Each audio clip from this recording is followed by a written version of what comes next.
I've always felt that if I am to work with somebody, that I truly need to be engaged in it musically. And I really have to feel that there's something that I can bring to the party, that there's a reason that maybe I can help bring something out of them or give them some ideas because it's truly a partnership.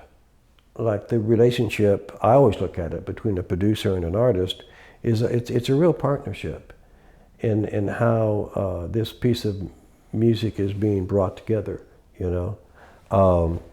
And so if you don't believe in that partnership, I mean, you're doing, to me, a real disservice. The great thing about co-writing is you've got instant feedback from somebody, you know, and though you may say something one way, but then the other guy takes what you said and turns it just a little bit, and all of a sudden it shines brighter, and you, oh no, let's go down that path. Whereas maybe, you know, it's just human nature. You might come across some line that you're in love with just because you came up with it and it's your baby and you think it's cool, but you know, you might spend your whole time writing that song based on that thing, and then it turns out that if you'd had a collaborator, they would have said something a little different and would take it to another level, and you'd bounce it back and forth. And to stand next to him on stage for all that time I got to be on stage with him was just like, I'd be playing and I'd look over there and there's Taj Mahal over there playing, and I'd just be like, wow. And I just nothing but respect and gratitude, you know, being on the stage with him.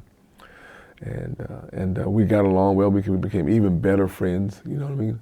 He's a great guy, and it was just really fantastic experience. So when I get a chance to see excellence and greatness, I just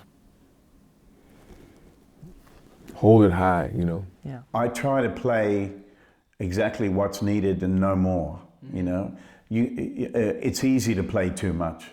It's better to be disciplined, and like for instance, if I'm playing with you and we say, okay, you take a solo, the first thing I'm going to do is get rid of most of the chord and just, you know, say if we're playing Dixie McGuire, then during your solo.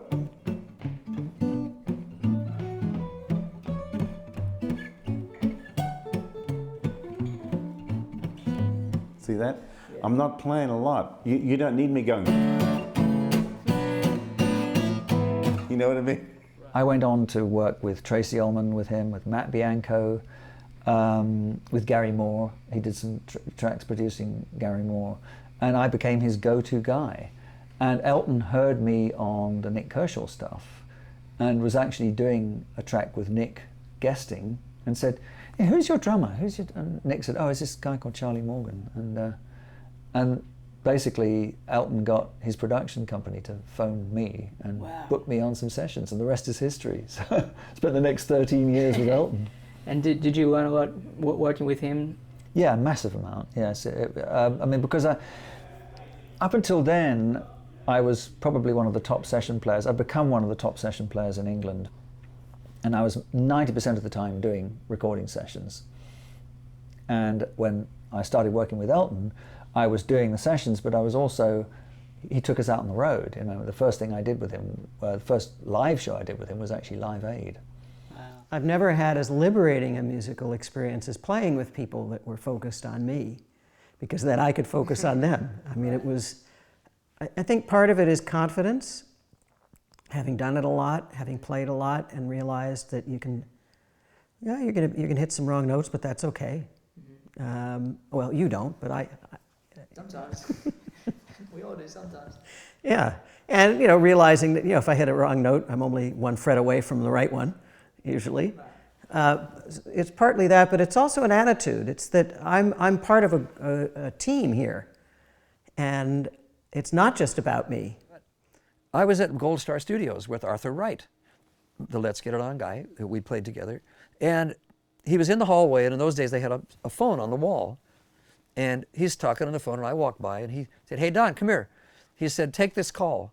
And I said, what call? He said, it's Ray Charles, they need a guitar player. And we played that fast blues that I showed you, and then we did Jumpin' with Symphony Sid. And I played a little jazz solo. Then Ray Charles came in the room, and he said, do you know Hallelujah, I Love Her So? You know, and it was,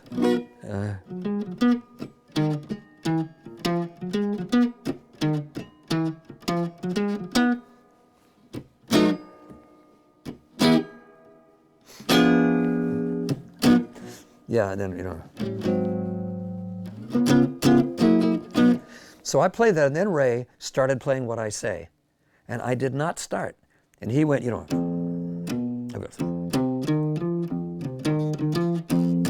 he kept doing that, and finally, when he got to the other part, I came in and I went,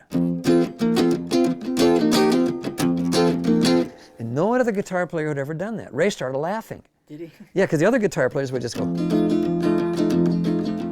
but I did the thing with him. And he,